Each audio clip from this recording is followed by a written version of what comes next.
My name is Army Staff Sergeant Michael Lage. I was injured in Iraq by an IED. This resulted in burn injuries, left hand amputation, right thumb amputation, and smoke inhalation injuries.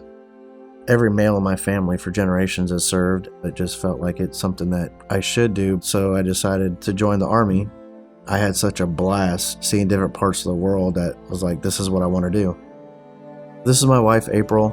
We met after we were both injured in the military. I went to Fort Sam Houston to do my healing therapies. I was doing all that with her brother, and that's how we met.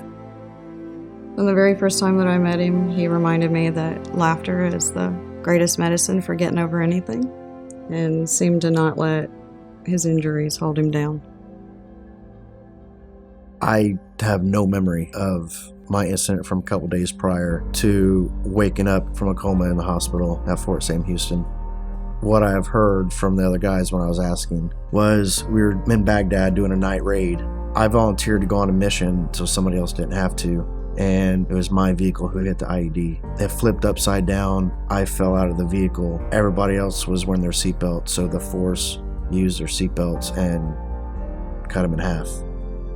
So I was the only survivor. I woke up in a coma in Fort Sam Houston. When I woke up, both my arms were bandaged up so I couldn't see to the extent of what my injuries were. I had no idea where I was. Like every day I'd wake up and they'd have to repeat, what's your name, where you at, because every day was like waking up with amnesia all over again for about 2 weeks. That was like that. Once I figured out what happened to me, my first question was, where's everybody else? Are they okay? And so I kept having to hear the story over and over again about what happened with me. And then my guys in my vehicle. So it was hard. She is a light for me when I was full of darkness. She brought me out of a really bad situation that I was putting myself into because I didn't feel like I deserved or could ever get anybody else again to care because of my injuries and how I looked.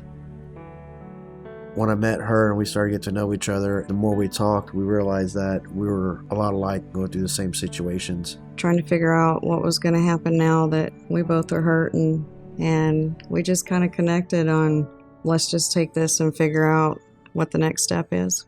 It just grew into the relationship that we have today. I love her with all my heart. Michael was my second chance.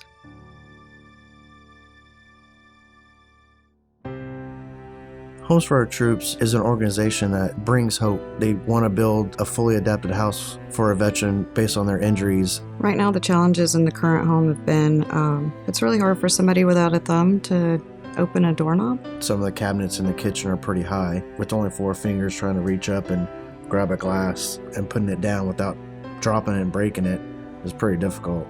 For the both of us, climbing stairs, because it's a 2-story. Having Homes for Our Troop house built for us would be awesome. Everything being adapted for our injuries, everything being lower so it's reachable without being afraid of dropping, breaking dishes, being able to be in an environment like a kitchen where we could stand next to each other, where I could get the help that I require. Having a house accessible like that brings hope to us that there are people out there who care, and to be able to have those adaptations will make life easier. We can now look at the bigger picture and not just concentrate on the small things. Homes for Our Troops to me is family and will forever be in my heart. Your injuries don't stop you. It will actually make you who you want to be, because it makes you a different person, and you can be stronger now than who you are before.